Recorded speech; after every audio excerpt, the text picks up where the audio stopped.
자, 2교시를 진행을 합니다. 자, 2교시를 진행하기 전에 우리가 103조 파트에서 배웠던 부분을 떠올려볼게요. 103조 2반으로 유효이다, 무효이다의 판단 기준은 국민들의 건전한 윤리 감정에 반해서 사회 질서에 반한 행위는 무효, 그렇지 않은 행위는 유효이다, 그죠? 유효입니다. 그때 103조 2반으로 유효이다, 무효이다를 판단하는 시점은 언제요? 행위 당시, 그죠? 행위 당시. 그 다음, 법률행위 성립 과정에 강박이라는 불법적 방법이 사용된데 불가한 경우는 강박을 위한 취소 문제일 뿐 그 자체가 103조 위반으로 되는 것은 아니다. 그래서 103조 위반의 효과입니다. 103조는 강행법이기 때문에 누구나 지켜야 되죠. 그래서 103조 위반으로 한 무효는 절대적 무효. 따라서 추후에 당사자가 추인할 수 없다, 그죠? 그 다음에 무효이기 때문에 이행 전에는 이행할 필요가 없다. 이행 후에는 어떠한 이유도 그 반환을 청구하지 못한다, 그죠? 다만 반환을 청구하지 못하는 불법한 이익이라면 종국적으로 뭐요? 수익자에게 그 이익이 너무 간 경우만을 말한다. 그래서 그 판례 하나 기억하시면 돼요. 도박 채권자 앞으로 도박 채무를 담보할 목적으로 저당권 등기만 설정된 경우, 아직까지 그 불법한 수익이 종국적으로 채권자에게 귀속이 되기 전이므로 이행 전이죠, 그죠? 그때는 당연히 무효임을 이유로 말소 청구할 수 있다. 근데 이미 뭐요? 그 도박 채무를 변제해버리죠. 그때는 이미 이행한 후이기 때문에 어떠한도 반환을 청구하지 못한다. 자, 그러면 쌍가로 번 103조 위반으로 유효이다, 무효이다. 지금까지 뭐요? 쭉 쌓여있는 판례들을 검토를 합니다. 그런데 학자들이 조금 뭐요? 우리가 보기 좋게끔 왜 무효이냐는 것은 뭐요? 유형별로 나누어서 쭉 설명을 합니다. 근데 우리는 결론 유효이다, 무효이다만 판단하시면 돼요. 자, 첫 번째가 왜 무효냐? 인륜 질서에 반해서. 첫 번째, 교과서 순서를 쭉 보세요. 친자 관계 윤리에 반하는, 즉 예를 보시면은 자식이 부모를 상대로 뭐요? 불법행위 손해배상을 청구하겠다. 자식과 부모 사이 뭐요? 동거치 않겠다는 계약. 이런 거 다 윤리 감정에 반하죠. 쭉 확인하시면 돼요. 내 윤리 감정에 맞기 때문에 당연히 무효입니다. 그 다음 두 번째 유형이 일부 일처제 질서에 반하는 거다, 그죠? 그래서 이 부분 따라서 처의 동의 불문하고 처벌 두기라는 경우는 당연히 무효죠, 그죠? 당연히 무효입니다. 그럼 시험은 지금부터요. 다만 불륜관계 유지가 아니라 불륜관계 단절을 목적으로 체크할게요. 따라서 첩관계의 유지를 목적으로 하는 얘기는 103조 위반으로 무효입니다. 그런데 지금 뭐요? 기존에 첩살이를 하고 있었죠. 그런데 첩과 남편이 어떻게 계약을 합니까? 이제는 헤어지죠, 그죠?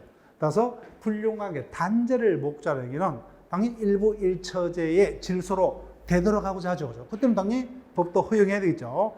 따라서 기존의 불륜관계 단절을 목적으로 헤어지면서 첩에게도 살 수 있는 돈을 줘야 되겠죠. 첩에게 생계비를 주겠다. 첩과 사이에 대한 자식의 양육비를 지급하겠다, 그죠? 이와 같은 약정은 허용이 된다, 그죠? 따라서 이 부분을 기억하시면 돼요. 따라서 첩관계의 계속을 목적으로 하는 얘기는 당연히 무효가 됩니다. 근데 단절을 목적으로 하는 얘기는 무효가 아닙니다. 자, 그러면 교과서 판례요. 이 두 가지 판례를 기억을 하셔야 되는데, 특히 1번 판례는 여기서 뜰 수도 있고 조건 파트에 뜰 수도 있습니다. 그래서 이 부분이 아직 우리가 해제 조건이 정확하게 이해가 안 될 거예요. 그래서 해당 파트에서 다시 제가 설명을 드리는데, 여기서는 일단 기억할 수 있으면 일단 기억을 할게요. 일단은 여기서는 암기로 갑니다. 암기. 해당 파트에서 제가 이해를 시켜드릴게요. 부부관계의 종료를 해제 조건한 정려는 무효이다. 일단 이렇게 읽을게요. 무효이다. 부부관계 종료를 해제 조건 정려 계약은 무효입니다. 자, 그런데 부부관계 옆에다 하나 더 적을게요.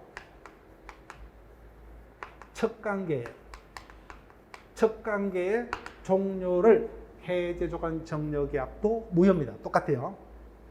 일단 여기서는 단순 암기로 갑니다. 해당 파트에서, 우리가 조건 파트에서 이 부분이 왜 무효인지를 설명드릴게요. 그 다음 반대로 반대 표시하시고 부정행위 용서 대가 하면 뭐예요? 이 판례는 여기만 등장하는 판례예요. 이 판례는 뭐예요? 다른 어떠한 파트에도 등장할 수가 없는 판례예요. 여기에만 등장하는 파트이기 때문에 부정행위 용서 대가 약정은 유효이다. 일단 이렇게 기억할게요. 그래서 이 두 개 파트가 특히 1번 판례는 단골 지문이에요. 여기서 출제될 수 있고 조건 파트에서 출제가 될 수가 있습니다.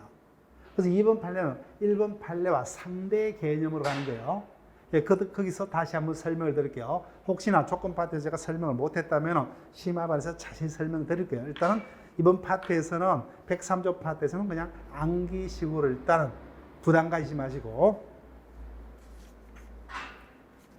자, 그 다음 두 번째,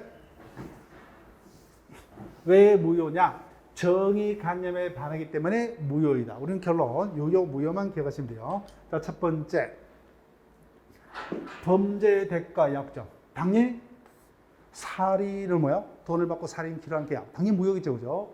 그 다음에 당연히 범죄는 해소도 안 되죠. 따라서 범죄를 하지 아니할 것을 조건으로 대가 약정. 당연히 무효다, 그죠? 범죄는 당연히 해소도 안 되기 때문에 범죄치 않을 테니까 뭐요? 돈을 달라. 오케이. 이 같은 약정도 당연히 103조 위반으로 무효라는 겁니다. 자, 그래서 교과서 애들을 기억에서 어떤 게 있어요? 밀수학에서 어떤 돈을 빌린다든지, 경매에서 뭐야? 담합행위라든지, 공무원에 뭐야? 뇌물약정 다 103조 위반으로 무효다, 그죠? 다 우리 도덕적 잣대에 기초해서 당연히 무효여야 되겠죠, 그죠? 그 다음 두 번째, 금전적 대가와 결부됨으로써 103조에 반해서 무효가 되는 경우. 자, 니은 체크하시고 기억하셔야 돼요. 정언의 대가입니다. 단골이죠, 그죠? 정언의 대가. 두 가지가 있어요. 첫 번째, 기억. 진실 정언의 대가 약정. 거기다 제목 것이고,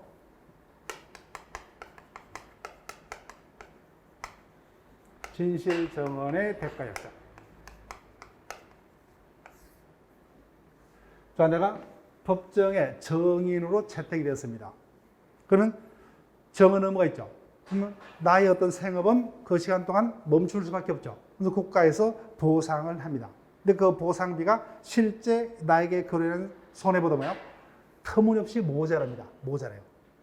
교통비 정도 줍니다. 그래서 정인은 뭐야? 신청한 자가 미안하니까 그 부분을 메꿔주는 약정을 한다, 그죠? 근데 그 약정이 유효가 될 수도 있고 무효가 될 수도 있다. 그 기준이 뭐야? 여기입니다. 용인할 수 있는 수준, 여기 체크하시면. 따라서 그 대가 지급 약정이 다 무효가 되는 게 아니죠. 그 대가 약정이 우리 사회에서 일반 국민들이 용인할 수 있는 수준을 초과하는 그 얘기다, 그죠? 그때는 냄새가 너무 진하게 나죠. 그때는 무효다. 근데 우리가 충분히 수긍할 수 있는 그 수준의 대가다, 그죠? 그 교통비와 뭐 일당까지 쳐주는 그때는 문제가 없겠죠, 그죠? 그래서 여하튼 기준이 뭐라고요? 용인 수준입니다. 용인 수준을 초과하는 대가 약정은 무효. 대가 약정이 그 용인 수준을 초과치 않으면 유효입니다. 그다음 허위 진술의 대가 약정 거기다 체크하시고 무조건 무효다, 그죠? 왜요? 범죄잖아요, 그죠? 허위 진술 자체가 범죄입니다. 그래서 범죄 대가 약정은 금액에 다소 불문하고 무조건 무효. 허위 진술의 대가 약정 무조건 무효. 진실 정언의 대가 약정 뭐예요? 유효도 될 수 있고 무효도 될 수 있다. 그 기준이 그 대가 수준이 용인 수준을 초과하느냐 초과치 아니하느냐. 자, 그러면 이제 판례들 쭉 기억을 하셔야 되는데, 자, 어려운 거 하나도 없어요. 나의 도덕적 잣대로 그대로 판단하시면 됩니다. 변호사 아닌 자가 성소를 조건으로 뭐예요? 대가를 받기로 약정했다, 그죠? 변호사법 위반으로 당연히 법위반 무효입니다. 그다음 여기 뭐야? 사기보험이죠. 보험 사고를 가해서 보험금을 취득할 목적으로 체결한 생명보험계약 사기보험이죠, 그죠? 범죄입니다. 무효. 그다음 체크할게요. 형사 사건입니다. 근데 변호사가 뭐야? 성공보수 약정을 했다, 그죠? 이와 같은 형사 사건의 성공보수 약정은 103조 위반으로 무효입니다. 무효. 근데 대비돼서 뭐요? 민사사건의 성공보수약정은 103조 위반이 아닙니다. 아니에요. 기억을 하셔야 돼요. 자, 형사사건의 성공보수약정은 이 어떤 그 보수가 뭐야? 너무 과다하면 어떤 진실 정언 등의 어떤 사법적 정의에 반한 어떤 폐해를 가져올 수 있기 때문에 이와 같은 형사사건의 성공보수약정은 무효이다입니다. 무효이다. 네. 그래서 결론 정도는 기억하시면 되죠. 무효이다. 그렇지만 민사사건의 성공보수약정은 103조 위반 아니라는 겁니다. 그 다음 4번도 단골 지문이에요. 왜요? 결론. 이거는 무효가 아니라 뭐요? 유효이기 때문에. 그래서 유효라고 판단해서 정확히 기억하셔야 돼요. 자, 보세요. 내 도덕적 잣대를 볼게요. 전통 사찰의 주지직을 거액의 대가로 사고 팝니다. 그 자체는 당연히 무효입니다. 지금부터요. 그런데 주지직을 사고 팔았다 해서 그자가 바로 주지가 되는 것은 아니죠. 네. 종단에서 주주를 임명을 해야 되죠. 근데 이 같은 임명권자가 그 사실 알고도 그 자를 임명했어요. 우리 도덕적 잣대로 봤을 때는 그것도 당연히 무효여야만 하겠죠. 그죠? 근데 무효도 아니다? 아니라는 겁니다. 아니다. 기억하셔야 돼요. 그래서 그에게 대가로 주지직을 사고 파는 것을 알면서도 뭐요? 이를 주지로 임명한 행위 자체는 103조 위반이 아니다는 겁니다. 그래서 단골이에요. 그래서 103조에서 우리가 개별 판례들을 어떤 거 위주로 103조 위반이 아니라는 판례를 쫙 이어서요. 그게 단골입니다.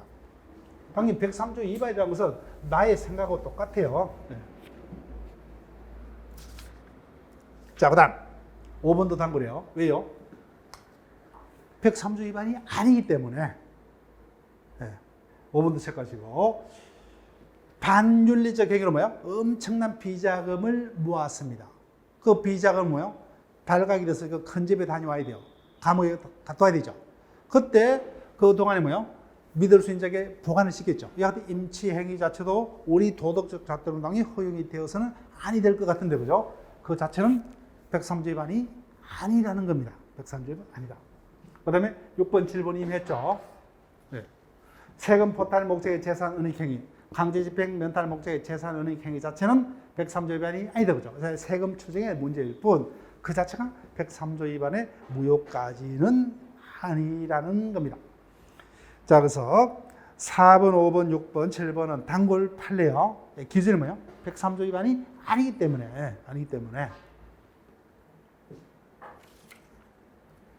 자, 그 다음. 이중매매로 갑니다. 자, 이중매매는 103조 파트에서 사례형이 뜬다면 가장 유력하게 출제될 수 있는 사례형입니다. 근데 이번에 차에서는 완벽하게는 이해가 안 될 거예요. 완벽하게는. 그래서 이번에 차에서 대략적으로 우리가 기억이 됐다면 심화반에서는 우리가 물권법을 배운 후기 때문에 그때는 뭐야? 읽으면 그냥 자동적으로 읽힙니다. 자, 이중매매요. 가벌간에 토지 매매가 있었다. 매수인. 근데 아직까지 등기 안 됐습니다. 그럼 이자는 소유권을 취득했다 못했다? 못했죠. 그럼 이자는 뭐예요? 신분이 소유권자가 아니라 채권자의 물건이죠. 그죠? 채권자. 즉 매도인에게 그 매매계약 내역에 따라서 등기를 넘겨달라 청구할 수 있는 채권자에 불과합니다. 여전히 갑이 소유자입니다. 그래서 병에게 이중으로 매도하고 등기까지 넘겨줬습니다. 이 경우. 그래서 원칙. 당연히 아직까지 이자가 소유자죠. 이자는 소유자로부터 매매를 통해서 매수했기 때문에 소유권을 취득했다 못했다? 했다죠. 했다. 따라서 원칙 유효 제목 체크하시고 원칙 유효입니다. 따라서 뭐요? 제2매수인이 제1매매 사실을 알았든 몰랐든 뭐요? 상관없어요. 자유경쟁의 원칙이죠. 따라서 당연히 유효입니다. 따라서 누가 소유권을 취득했어요? 병이 소유자입니다. 병이 소유자예요. 따라서 제2매수인이 적법하게 소유권을 취득했고, 이자는 뭐요? 이해만 하시면 돼요. 이자는 아직까지 소유권 취득하기 전 단계죠. 기본이 채무자죠. 채권자도 그죠? 누가 채무자예요? 매도인이 채무자죠. 그래서 매도인이 약속한 채무를 불행했죠. 그럼 누구에게? 매도인에게 채무 불행 책임을 묻는 겁니다. 그 채무 불행을 위해 뭐요? 계약을 해지하고 손해배상을 청구할 수 있을 뿐, 아직까지 해제 파트는 안 배웠죠, 그죠? 그래서 매도인에게 채무불이행 책임을 물을 수 있다. 이렇게 밀등기하시면 돼요. 즉 이중 매매는 원칙적으로 유효죠. 그럼 제2매수인이 적법하게 소유권을 취득했고 이자는 뭐요? 채권자이기 때문에 누구에게? 채권자는 누구에게만? 채무자에게만. 채무자에게 채무불이행 책임을 물을 수 있을 뿐이다. 그죠? 그 채무불이행 구체적 내용은 이를 이유로 계약을 해지하고 손해배상을 청구할 수 있다. 채권법에서 확인하고 심화발서 그냥 읽으시면 돼요. 그 다음 제목 문제 볼게요. 애적으로 무효. 즉 이중 매매는 원칙 유효입니다. 근데 애적으로 103조 위반으로 무효가 되는 경우가 있다. 자, 무효가 되려면 첫 번째 갑이 이미 을에게 자신의 토지를 매도했죠. 그죠? 아마 등기만 않는 게 있을 뿐이요. 그런데 병이 이를 알았습니다. 알고도 뭐요? 갑을 꼬드겨서 자신에게 그 부동산을 팔게 합니다. 아무리 자유 경쟁이 원칙이지만 이와 같은 경우는 도덕적 자태에 비춰서 허용될 수 없다. 그죠? 그 키포인트가 적극 가담의 단어를 적을게요. 적극 가담. 이 단어를 찾으셔야 돼요. 즉 제2매수인이 매도인이 매수인을 배신했죠. 그죠? 이 같은 배임행위에 적극 가담해서 성사시킨 이중매매는 103조 위반으로 무효. 즉 일반적으로 적극 가담의 단어 자체를 직접 지문에서 줄 거예요. 근데 안 준다면 뭐야? 적극 가담으로 해석될 수 있는 어떤 지문을 줄 겁니다. 그래서 이중매매가 무효가 되려면은 제2매수인이 매도인의 뭐요?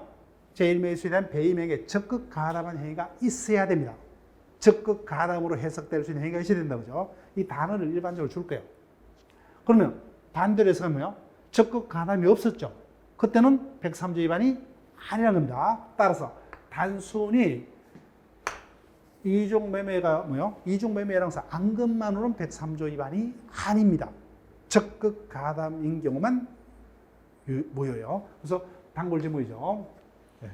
따라서 이중매매는 제2매수인이 제1매매 사실을 알았다면 뭐요? 당연히 이중매매는 103조 위반으로 무효가 된다. 이런 어떤 지문들이 잘 떴습니다. 단순히 안건만으로는 무효가 아니다. 그죠? 유효입니다. 적극 가담의 행위가 있어야 됩니다. 자, 그럼 무효가 됐어요. 그래서 갑과 병 간의 매매가 유효다, 무효다? 무효죠. 무효입니다. 무효이기 때문에 이자는 등기가 자기 앞으로 되었더라도 소유권을 취득할 수 있다, 없다? 없다. 봤습니다. 103조 위반의 무효는 누구에게나 무효죠. 따라서 이자가 권리자입니까? 무권리자요? 무권리자죠. 그렇기 때문에 정은 아무리 병명의의 등기를 믿고 잘못이 없더라도 해당 부동산의 소유권을 취득할 수 있다, 없다? 없다. 절대 무효이기 때문에 그죠. 자, 그럼 갑니다. 효과. 기억, 제목 문제 볼게요. 매도인과 제1매수인과의 관계. 자, 이 부분도 이번에 차에서는 그냥 쭉 읽고 넘어갑니다. 완벽하게 이해 안 될 수도 있어요. 이자는 소유권자입니까? 채권자요? 채권자죠. 채권자. 그런데 갑이 이미 병에게 등기를 넘겨줬기 때문에 다시 을에게는 등기를 넘겨줄 수 있다, 없다? 없죠. 그죠? 그래서 제1매수인은 매도인에게 이행불능을 이유라며요? 채무불이행 책임 물을 수 있다. 그죠? 채무불이행 책임 물을 수 있고. 그 다음에 당연히 이자는 채권자, 자신의 권리가 침해해서 손해가 있다면 불법의 요건이 충족되면 당연히 불법의 책임 물을 수 있다. 요건 안 물어요. 예. 그래서 우리 불법의 행위는 마지막 시간에 배울 거예요. 그죠? 예, 채권은 마지막 시간에. 따라서 이자에 뭐요? 재산 손해가 있고 그 요건이 충족되면 불법행위 책임도 물을 수 있다. 예. 다음 회차는 자동적으로 그 우리 문구가 이해가 될 거예요. 그래서 이번 회차에서는 큰 틀만 쭉 연결합니다. 내용 자체는 채권법들을 이해를 해야 돼요. 물권법을. 자, 그 다음. 자, 여기다가 밑줄 볼게요. 매도인과 제2매수인의 관계. 자, 밑줄 볼게요. 자, 여기 보세요. 병이 갑과 을 간에 뭐요? 매매 사실을 알면서도 매도인의 제1매수인에 대한 배임행위에 적극 가담해서 이중매매가 있었다. 그죠? 근데 이 같은 적극 가담한 이중매매는 103조 위반으로 유효다, 무효다? 무효죠, 그죠? 무효입니다. 그래서 무효이기 때문에 이행자를 이행할 필요가 없다. 근데 이미 뭐요? 이행이 돼버렸죠. 이행 후에는 어떠한이도 반환 청구할 수 있다, 없다? 없다. 그래서 뭐요? 불법원인 거부에 해당하므로 매도인은 어떠한이도 반환 청구 못하죠. 그래서 제2매수 앞으로 경제는 등기 말소 청구할 수 없다. 없다. 그런데 D건요. 보셔야 돼요. 제1매수인과 제2매수인의 관계 체크를 하시고, 그래서 이자는 채권이라는 권리가 있죠, 그죠? 그래서 일반론입니다. 일단 이해 안 되시더라도 상관없어요. 해당 파트에서 우리가 다시 할 테니까. 즉, 이자가 알면서도 이중매매 계약을 체결하면서 이자에게 손해 생겼다, 그죠? 불법의 요건이 구비되면 당연히 어른 불법행위 책임을 이자에게 물을 수 있는 것은 당연합니다. 당연. 그 절대 답이 아니에요. 불법의 책임 물을 수 있는 건 당연하고. 지금 여기입니다. 일단은 각각 병간의 이중매매가 무효이므로 병합으로 경제된 등기는 무효죠, 그죠? 그때 제1매수인이 제2매수인 앞으로 경제된 등기를 무효임을 이유로 직접 말소 청구할 수가 있느냐? 자, 이자는 채권자에 불과하죠. 채권자는 누구에게만? 채무자에게만. 따라서 직접 말소 청구 못하고 거기다 체크해요. 직접은 안 됩니다. 직접은 안 돼요. 그러면 이자가 병합으로 경제된 등기를 말소 청구를 하려면 뭐요? 직접은 못하니까 뭐요?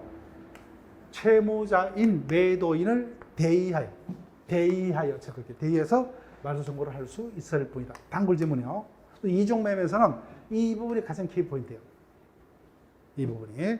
그래서 제2매수인 앞으로 등기가 이미 103조 위반으로 인한 등기가 이미 격려되었을 경우에 제1매수인은 뭐요?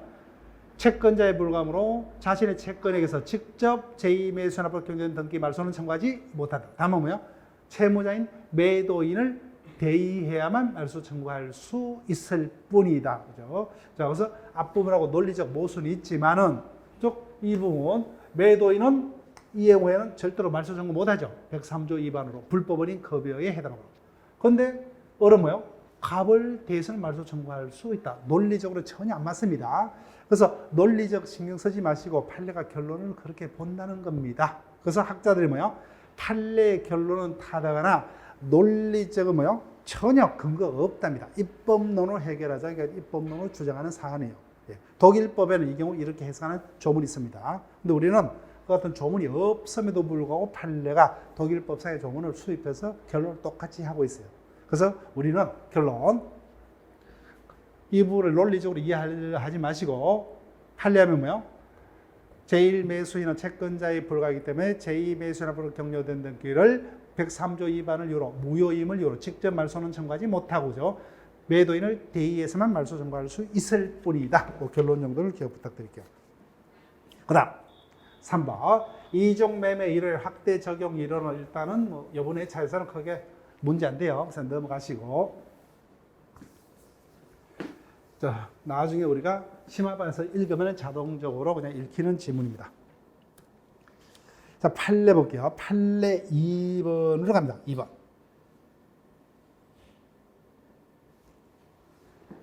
갑병 간의 이중매매 계약이 무효입니다. 몇 조 위반은 무효죠? 103조 위반이 무효죠. 103조 위반의 무효는 누구에게라고 하죠?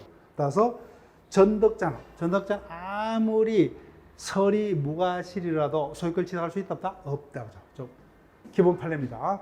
당연히 출제가 되는 판례예요. 부동산의 이중매매가 103조 위반의 행위로 무효인 경우, 그 무효는 절대적 무효죠. 따라서 당해 부동산은 뭐요? 제2매수인으로부터 다시 취득한 제3자, 거기다 체크하십시오. 그자는 결론. 소유권 취득 못하죠, 그죠? 없다, 이렇게 가시면 돼요. 절대 소유권 취득 못합니다. 절대적 무효이므로. 자, 그 다음 3번 판례 체크하시고, 자, 3번 판례도 출제가 되었고 앞으로도 출제될 수 있는 판례입니다. 결론.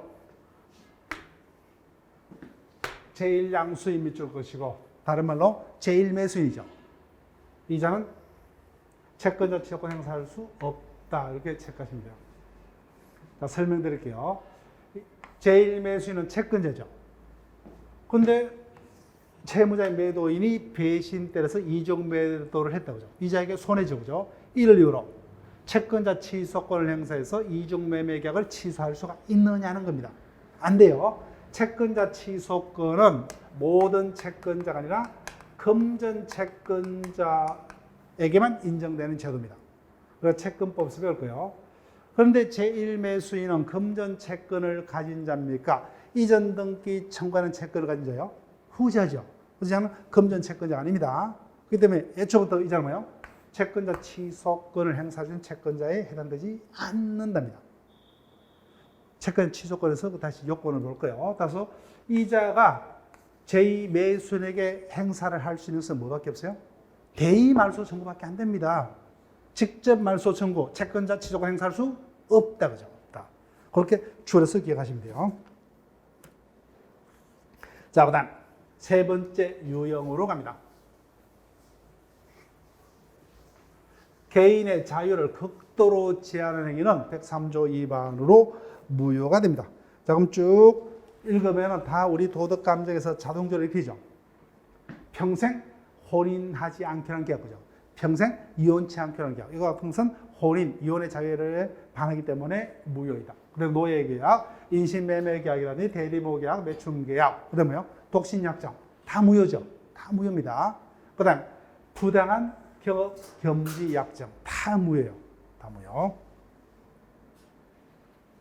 자, 그러면 우리 부수입은 당연히 무효로 해석되죠. 그죠? 크게 문제가 없어요. 지금부터 기억을 하셔야 돼요. 판례. 1번 판례 체크하시고. 왜요? 103조 위반이 아니기 때문에 신경을 써야 되는 거예요. 단골입니다. 기업이 근로자를 해다가 파견 근무케 한다. 그죠? 그러면 완전히 우수한 인력이 되겠죠. 그때 다른 경쟁업체에서 스카우트 해버리면 아무런 의미가 없다. 그죠? 그래서 회사 사규에 귀국 후 3년 동안 근무를 하게 되면 그 파견 경비에는 회사 부담으로서 공짜라고 그 기간 내 퇴사하려면 언제든지 퇴사해도 좋으나 그 파견 경비를 배상하고 퇴사해라. 문제 없죠. 그죠? 이 어떤 회사의 사규는 103조 위반 아니라는 겁니다. 자, 그 다음 두 번째 판례요. 1번 판례는 단골입니다. 2번 판례는 그 정도의 단골은 아니지만 출제될 수 있어요. 왜요? 103조 위반이 아니기 때문에. 자, 백화점에서는 각각 점포 주인이 따로 있죠. 그죠? 백화점과 어떤 계약을 하느냐? 백화점 수수료 위탁 판매자 매장 계약에서 임차인이 매출 신고를 누락하면 뭐예요? 판매 수수료 100배, 매출 신고 누락하면 뭐예요? 10배 범칙금을 임대인인 백화점에 배상키로 약정했다. 너무 강한 거 아니냐, 그죠? 그래서 무효인 거 아니냐? 안 하면 되잖아요. 약속 위반. 자기가 나쁜 짓을 했기 때문에 그 약속은 무효가 아니다, 그죠? 나쁜 짓을 한 게 나쁘죠, 그죠? 예. 그래서 이와 같은 약정은 무효가 아니다. 그 다음 3번도 이 부분도 뭐예요? 기본 판례입니다. 자, 부동산을 양도하면 양도세는 누가 부담해요? 양도인이 부담하는 게 맞죠? 그런데 양도인이 양도세를 부담하면서까지 그 부동산을 매수인에게 뭐예요? 매도할 어떤 급한 사정이 없어요. 근데 매수인은 급히 필요합니다. 그래서 어떻게 제한합니까? 양도세도 내가 부담할 테니까 왜? 팔아. 문제 있다 없다? 없다. 그죠? 없다. 이와 같은 약정은 103조 위반 아니다. 자, 그 다음에 생존에 기초하는 전 재산의 처분을 목적하는 행위는 무효입니다. 그래서 판례상 요거요. 사찰이 자신의 존립에 필수 불가결한 임야를 정려하겠다. 사찰은 어디 사냐, 그죠? 그래서 이와 같은 행위는 103조 위반은 무효다. 그 다음에 똑같은 거예요. 그냥 이해만 하시면 돼요. 내가 버릴 장래 모든 소득을 너에게 다 공짜로 주겠다. 나는 뭐 먹고 사냐, 그죠? 103조 위반하고 이와 같은 약정은 무효가 된다. 자, 그 다음 사행행위입니다. 따라서 도박을 위해서 돈을 빌리고 빌릴 행위 103조 위반으로 무효. 그 다음 뭐요? 도박으로 인한 채무는 103조 위반은 무효죠. 갚을 필요 없다, 그죠? 이를 변제하는 약정 등은 다 103조 위반으로 무효가 됩니다. 자, 근데 문제는 여기서 판례 문제로 뭐야? 이 부분이 사례 문제로 뜰 수 있어요. 이 부분도 아직까지 완벽하게 이해가 안 될 수도 있어요. 자, 읽어볼게요.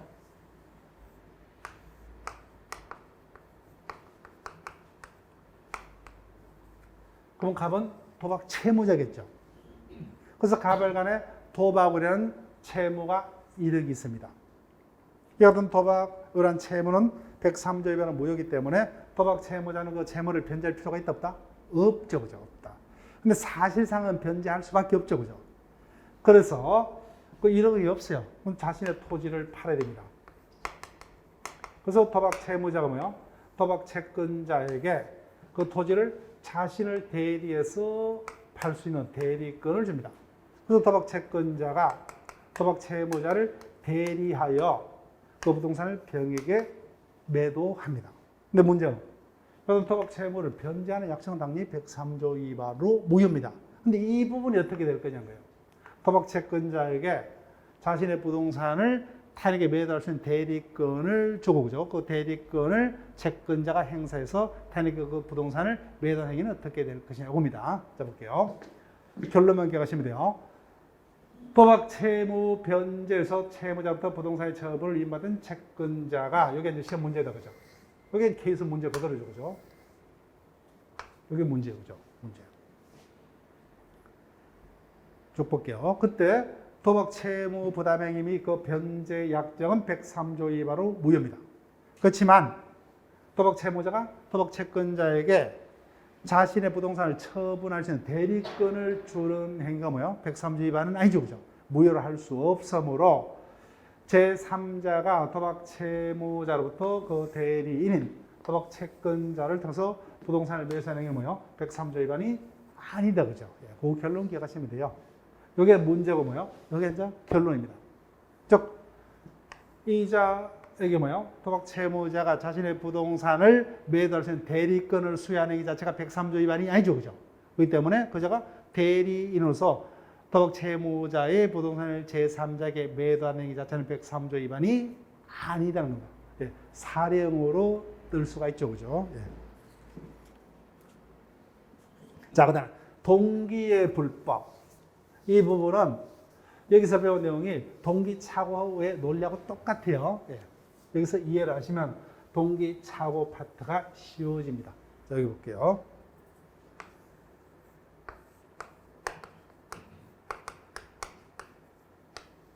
가버리 친구입니다. 1,000만 원을 빌리고 빌려줍니다. 친구에게 돈을 빌리고 빌려주는 이와 같은 금전 소비대차 계약이 문제가 있다 없다? 없죠, 그죠? 즉 법령의 자체는 전혀 윤리하고 상관없어요. 그런데 왜 빌렸냐고? 도박하기 위해서. 즉 법률행위 자체는 문제가 없어요. 근데 그 법률행위를 하게 된 이유가 103조 위반이다, 그죠? 자, 그때 원칙 쭉 갑니다. 어리 갑에게 돈 1,000만 원을 빌리러 옵니다. 그래서 갑이 뭐야? 왜 그러냐, 그죠? 묻지 말고 그냥 빌려주라. 그러면 상대방인 갑은 도박을 위해서 돈을 빌린다는 사실을 알았다 몰랐다? 몰랐죠. 그때는 빌린 돈을 갚아야 된단 말이었나? 갚아야죠. 따라서 원칙 체크하시고 제목. 원칙 뭐요? 동기가 표시가 되지 않았죠. 그럼 상대방은 도박을 위해서 돈을 빌린다는 사실을 알았다 몰랐다? 몰랐죠. 그럼 원칙 뭐야? 법률의 효력에는 영향이 없다. 거기다 체크하시면 돼요. 다른 말로 뭐야? 유효죠. 유효니까 뭐야? 어른 빌린 돈을 되돌려 갚아야 된다, 그죠? 애외 무효 체크하시면 돼요. 그래서 갑이 묻습니다. 왜 하니까 뭐야? 도박하기 위해서. 그래서 다만 동기가 표시되거나 표시 체크할게요, 표시. 즉 도박을 위해서 돈을 빌린다는 사실이 표시가 됐죠. 또는 알려진 경우 체크할게요. 이 단어를 기억해야 되는 거예요. 즉 갑이 옆에서 뭐야? 지금 어리 도박하고 있는 것을 구경하고 있어요. 어리 자신이 가진 돈을 다 잃어버렸어요. 그 옆에 구경한 친구인 갑에게 빌려달라. 당연히 갑은 도박을 위해서 빌린다는 사실을 당연히 안다 모른다? 당연히 알죠. 그래서 이와 같은 그 불법한 동기가 표시되거나 알려졌다면은 그때는 뭐야? 그 법률의 전체가 뭐야? 103조 위반이 됩니다. 그때는 법률의 전체가 103조 위반해서 법률행위 자체가 무효가 된다, 그죠? 이 부분이 동계착오의 논리도 그대로 적용이 됩니다. 한마디로 원칙적으로 뭐야? 상대방이 도박을 위해서 돈을 빌리는 사실을 몰랐죠. 그때는 뭐야? 그 행위 자체는 유효죠. 근데 어떤 불법한 동기가 표시되거나 알려졌죠. 그때는 동기만이 무효가 아니라 뭐야? 법률행위 전부가 무효됩니다. 법률 전부가 무효된다. 그러면은 결론. 갑은 빌린 돈을 갚을 필요가 있다 없다? 없다 그죠. 103조 위반은 무효이기 때문에. 자, 그러면 문제로 갑니다. 24회차 문제입니다. 반사회질서 법률행위에 해당하는 것. 올해 문제죠. 여기 체크하시면 돼요. 끝났죠, 그죠? 세금 포탈 목적의 재산은의 경위는 103조 위반 아니죠, 그죠? 103조 위반이다. 그 다음에 여기죠, 그죠? 강제집행 면탈 목적의 재산은의 경위는 103조 위반 아니죠, 그죠? 아니다. 그 다음 또 떴죠, 그죠? 전통 사찰의 주지지 하면 뭐야? 마지막 줄. 그자를 주지로 임명하는 행위는 103조 위반 아니다, 그죠? 이렇게 암기 문제로 가시면 돼요. 103조 위반이 아니라는 것은 다 읽어볼 필요 없어요. 중간에 절대 안 속입니다. 키포인트, 그죠? 세금 포탈 목적의 재산의 경위, 강제집행 면탈 목적의 재산의 경위, 전통 사찰, 주지 임명 행위 103조 위반 아니다. 이렇게 얘기하시면 돼요. 왜 다 읽냐는 거죠, 그죠? 다 읽어볼 필요 없어요. 자, 그 다음 변호사 아닌 자가 바로 떴죠, 그죠? 변호사 아닌 자가 소송의 대가 약정 103조 위반 무효. 정답 4번. 그 다음 금방 봤던 거죠. 이보세요. 도박 채무자가 도박 채권자에게 자신의 부동산을 처분할 수 있는 대리권을 수여하는 이 자체는 103조 위반 아니다, 그죠? 그래서 이 부분은 103조 위반 아니다가 됩니다.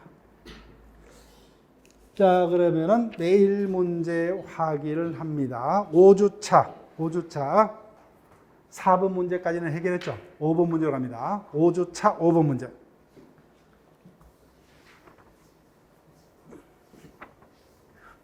똑같은 요령으로 보시면 돼요. 첩계약 밑줄 그시고 결론 무효 체크하시면죠. 첩계약은 첩을두기란 계약은 처해동이 불문하고 무조건 무효죠, 그죠? 첩계약은 무효입니다. 그럼 항상 첩계약하고 구분할 게 뭐야? 첩관계 단절하면 유효다, 그죠? 첩계약의 단절을 목적한 법률은 유효입니다.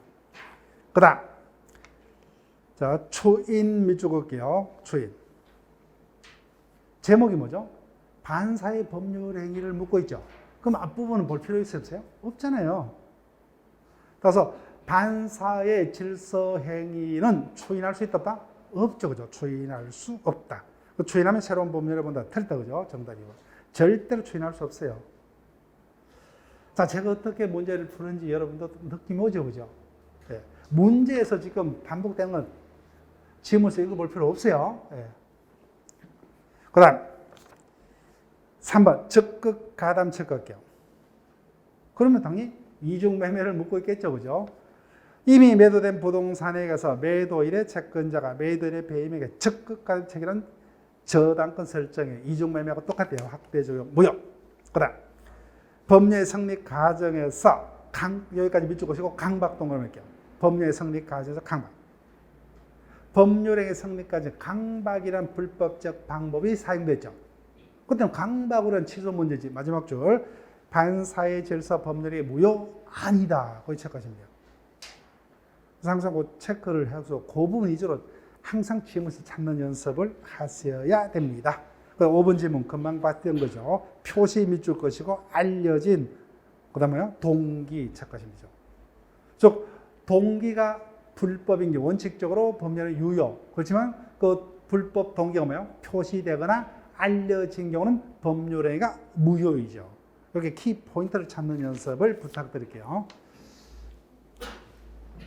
자, 지금까지 103조 문제를 봤습니다. 104조로입니다. 104조는 상대적으로 103조보다는 양이 적고 쉽습니다. 이 부분은 오늘로서도 거의 끝날 겁니다. 이해는. 자, 일단은 먼저 사례를 적고서 조문을 읽어볼게요. 그럼 조문이 더 정확하게 읽힐 거예요.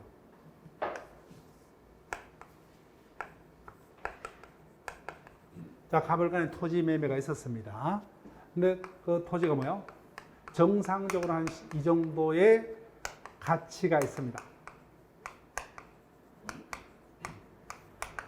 근데 가벌간에 매매 계약 뭐요? 그 대금이 7천으로 계약이 있었습니다. 왜 이것이 뭐요? 10억 상당의 토지가 7천호밖에 팔릴 수가 없으냐 그죠? 자, 내용을 보니까 이자가 시골에서 농사만 짓고 산 아주 순박한 시골 노인네입니다. 그런데 지금 뭐요? 3대 독자가 지금 구속이 된 상태예요. 구속된 상태. 그러면 석방을 시게 되겠죠. 근데 힘 있는 정관 변호사를 찾아가니까 그에게 수임료를 일시에 요구를 합니다. 근데 갑자기 이와 같은 큰 돈을 빨리 마련하는 방법은 부동산 처음밖에 없죠. 그죠? 그래서 급하죠. 그죠? 빨리 팔 수밖에 없어요. 근데 의리와 같은 사실을 알았습니다. 그래서 가격에 접근해서 뭐요? 마구마구 가격을 후려쳐서 10억 상당의 부동산을 7천 주고 꿀꺽합니다. 자, 우리 상조. 우리는 자유경쟁이죠. 근데 아무리 자유경쟁이 원칙이지만 이와 같이 뭐예요? 상대방의 어려움에 편성해서 엄청난 폭리를 취하는 행위는 윤리적이다, 반윤리적이다? 반윤리적이다, 그죠? 이를 폭리행위라고 합니다. 즉, 폭리행위는 우리가 금방 봤던 103조와 별개가 아니에요. 103조하고 똑같아요. 다만 103조는 모든 반윤리적 행위를 다 포섭하고 있는 조문임에 반해서 이제는 뭐예요? 반윤리적 행위가 왜 반윤리적이냐? 폭리이기 때문에. 즉, 그 중에서 폭리 행위만 따로 하나 뽑아둔 조문입니다. 그러면 103조는 모든 반윤리적, 반질서 행위를 다 모아둔 규정임에 반해서 이거는 뭐예요? 그 중에서도 폭리 행위만을 따로 하나 뺐기 때문에 뭐예요? 일반법과 뭐예요? 특별법 관계요. 그래서 103조의 하나의 구체적 A에 해당합니다. 예, 자 볼게요. 불공정 법률 행위는 다른 말로 폭리 행위랍니다. 당사자의 궁박. 궁박 앞에 어떤 제한 문구 없죠? 그거 뭐예요? 모든 궁박이요. 궁박은 사전적 의미는 벗어날 길이 없는 급박한 어려움이에요. 원인은 불명입니다. 뭐 경제적 어려움이 하나지 않다, 그죠? 단골이죠. 그 다음에 경솔. 내 느낌대로 그대로 이해하시면 돼요. 느낌. 그 다음에 무경. 무경험으로 인해서 현저하게 공정을 잃은 법률행위는 무효로 한다. 무효한다. 자, 그래서 103조의 관계. 103조는 뭐야? 모든 반윤리적 행위를 다 모아둔 거예요. 근데 104조는 그 중에서 뭐야? 폭리 행위에 해당하므로 반윤리적 행위에 해당하는 것을 따로 뽑아놓은 거다. 그죠? 그래서 103조의 하나의 구체적 A에 해당한다. 그런 정도로만 이해하시면 돼요. 그래서 교과서 나머지 내용들을 다 우리가 굳이 외우려고 할 필요 없어요. 그래서 먼저 104조가 뭐예요? 일반법과 특별법 관계니까 104조 위반 여부를 먼저 봅니다. 근데 103조 위반이 안 되더라도 뭐예요? 103조 위반이 될 수도 있다. 그런 내용들이 쭉 적겠어요. 왜? 일반법과 특별법 관계니까. 그래서 둘 다 뭐예요? 반윤리적 행위에 해당한다. 다만 반윤리적 행위 중 폭리 행위란 반윤리적 행위구나. 이렇게만 기억하시면 돼요. 자, 시험 문제는 지금부터입니다. 첫 번째, 갑을 간의 매매가 폭리 행위로 무효가 되려면 첫 번째 객관적 요건이에요. 객관적 요건. 급부와 반대급부 사이에 현저한 불균형이 있을 것. 자, 보세요. 폭리자는 얼마를 갑에게 급부했죠? 7천 거죠. 근데 갑으로부터는 얼마요? 10억 상당의 반대급부를 받았다 그죠. 누가 보더라도 현저하게 균형이 깨떨어졌다 그죠. 여기 현저한 불균형 관계가 있어야 됩니다. 자, 그러면 객관적이기 때문에 자, 체크는 할 필요 없어요. 누구의 입장에서 판단합니까? 객관적이기 때문에. 피해자 입장에서 판단합니까? 일반의 입장에서 판단해요? 일반이죠. 그죠? 일반의 입장에서 급부와 급부 간의 현저한 불균형 관계 여부를 판단합니다. 자, 판단식 이미 적을게요. 자, 그럼 끝났죠. 우리가 103조 써봤어요. 104조에 위반하면 그 당행위는 유효다, 무효다? 무효죠. 유무효는 언제를 기준으로요? 행위 당시잖아요. 그죠? 행위 당시. 따라서 행위 당시를 기준으로 체크할게요. 행위 당시를 기준으로 유효, 무효를 판단합니다. 확인만 했어요. 당행위가 유효이다, 무효이다라면서 뭐예요? 언제를 기준으로? 행위 당시입니다. 행위 당시. 그 행위 당시에 7천이 적당했어요. 적당했습니다. 그 당시 부동산 시세. 근데 며칠 후에 뭐야? 개발 계획이 발표가 되어버렸어요. 그래서 10억으로 폭등해버렸어요. 그때는 폭리행위가 됐답니다. 안 된다 그죠? 행위 당시를 기준으로 판단하기 때문에. 자, 그다음 주관적 요건이요. 주관적 요건. 그럼 주관적 요건이기 때문에 첫 번째 피해자입니다. 자, 피해자 체크하시고 제일 자주 뜨는 겁니다. 피해자가 공박 또는 경솔동은 무경험 사정에 놓여 있어야 합니다. 자, 체크만 하세요. 이해했다면 체크할 필요도 없어요. 또는이니까 공박, 경솔, 무경험이 모두 구비될 필요 있다 없다? 없죠. 그죠? 하나만 구비되면 좋겠다. 이런 지문도 자주 떴어요. 근데 이와 같은 지문을 틀리면 절대 안 되는 거죠. 절대 안 됩니다. 그래서 모두 구비될 필요 없고 하나만 구비되면 좋겠다. 그 다음에 공박의 원인 체크하시고 불문 체크하십니다. 저 앞에 법조문을 읽을 때 제가 설명드렸다 그죠? 공박으로 인한 현저한 대가관계, 불균형 관계가 인정되면 좋겠죠. 그죠? 공박의 원인이 뭐냐는 법조문상에 제한을 두고 있지 않더라 그죠? 그래서 공박의 원인은 경제적 어려움이 됐던 뭐요? 정치적 어려움이 됐던 심리적 어려움이 됐던 공박의 원인은 불문한다. 그래서 경제적 공박이 하나지 않는다 그죠? 않는다. 그다음 그래서 제일 자주 뜨는 거예요. 경솔은 안 뜹니다. 신경 쓸 필요 없어요. 네, 경솔은 한 번도 안 떴어요. 그 다음에 무경험을 한 번 떴어요. 순서도 그럴 수 있어요. 자, 여기 보세요. 갑을간에는 구체적으로 법률행위죠. 어떠한 법률행위가 있었어요? 토지매매라는 법률행위가 있었죠. 그때 갑이 무경험자라는 것은 이와 같은 구체적 토지 거래의 경험이 없었다를 의미를 하느냐, 아니면 뭐요? 그냥 일상적인 사회생활의 경험이 없었다를 의미를 하느냐. 만약에 구체적으로 토지 거래 경험이 없었다로 해석하는 순간 어떠한 문제가 되는지 볼게요. 이자가 나는 토지 거래를 뭐야? 평생 한 번도 한 적이 없다. 무경험자다. 판사가 물어요. 당신은 다른 건 어떤 거냐고. 나는 주식은 박사라는 거예요. 무경험자입니까? 말도 안 되잖아요. 그죠? 말도 안 됩니다. 따라서 내가 부동산을 뭐야? 보통 사람부터는 부동산을 마구마구 반복적으로 사고 파는 사람이 있어요? 없어요? 없잖아요. 평생을 살면서도 부동산 거래는 자주 하지 않습니다. 평생 몇 번 활동 말동이다. 그죠? 따라서 무경험이란 특정 거래소의 경험이 없다가 아니라 뭐요? 일상 사회생활의 경험이 없다. 그 부분 함출제가 됐어요. 순서 속이는 문제. 자, 그 다음.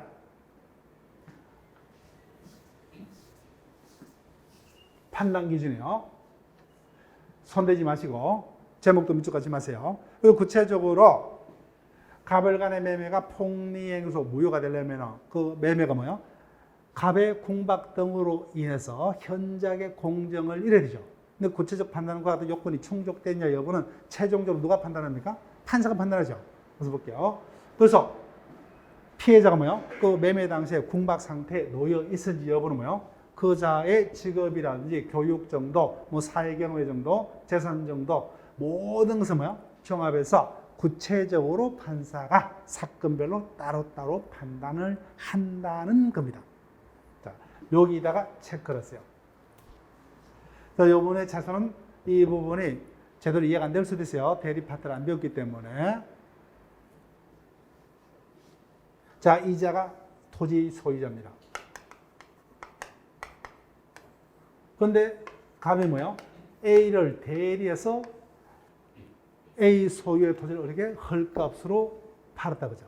그런데 이와 같은 대리인과 상대방 사이의 매매가 폭리로 유효이다, 무효이다가 문제가 될 수 있다. 그때 주관적 요건 중 뭐예요? 공박, 경솔, 무경험을 누구를 기준으로 판단할 것이냐?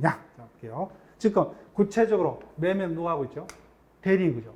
대리인이 경솔하게 매매 계약을 체결했다 그죠? 경험도 없으면 체결했다. 어떤 경솔, 무경험은 당연히 누구를 기준으로? 행위자인 대리인을 기준으로. 근데 공박 뭐예요? 동그라미. 공박. 급하게 팔 수밖에 없다. 이건 당연히 뭐예요? 누구를 기준으로? 본인입니다. 본인. 따라서 공박만 밑줄 그시면 돼요. 대리인의 행위는 원칙적으로 다 누구를 기준으로 판단합니까? 대리인을 기준으로 판단해요. 근데 공박은 누구를 기준으로 해요? 본인을 기준으로 판단합니다. 이 부분 단골입니다. 즉 대리인의 행위가 104조 2반으로 무효이다 여부를 판단함에 있어서 공박 팔 수밖에 없었다. 이 같은 궁박이 있었다는 사정은 누구를 기준으로 해요? 본인을 기준으로. 나머지는 뭐예요? 다 해기자인 대리인을 기준으로 판단을 합니다. 자, 그 다음에 두 번째 요건, 주관적 요건 중 폭리자의 요건. 여기 보세요. 가불이 한 동네에 삽니다. 납니다. 어느 날 갑이 헐레벌떡 나를 찾아옵니다. 니도 알다시피 내 토지가 천천히 뭐야? 여유 있게 팔면 이 정도의 어떤 돈을 받을 수 있는 땅인데 내가 급해서 그러니까 뭐야? 이유는 묻지 말고 그냥 7천 주고 네가 사라. 그래서 샀습니다. 나는 문제 있다 없다? 없죠, 그죠? 없죠. 나는 도덕적으로 비난받을 이유가 전혀 없다, 그죠? 그래서 이와 같이 폭리행위서 무효가 되려면 폭리자에게 악의가 있어야 됩니다. 즉 뭐요? 악의라면 피해자가 급하게 팔 수밖에 없다, 그죠? 궁박한 사정에 놓여 있다. 이를 뭐야? 알면서 이를 이용하자는 악의가 있어야만 한다, 그죠? 따라서 피해자가 궁박 등에 놓여 있었더라도 폭리자에게 악이 없었다면 그렇게요. 악이 없었다면 그때는 뭐예요? 폭리행위는 성립할 수 없다, 그죠? 당연하죠, 그죠? 예. 즉 폭리행위로서 가불간의 매매가 무효가 되려면은 폭리자가 뭐예요? 피해자의 궁박 등의 사정을 알면서 이를 이용하자는 악의가 있어야죠. 따라서 피해자에게 궁박 등의 사정이 있었더라도 폭리자에게 같은 악의가 없었다면 폭리행위는 성립하지 않는다는 겁니다. 자, 일단은 여기까지 하고 쉬었다가 입증 책임 이하로 진행을 합니다.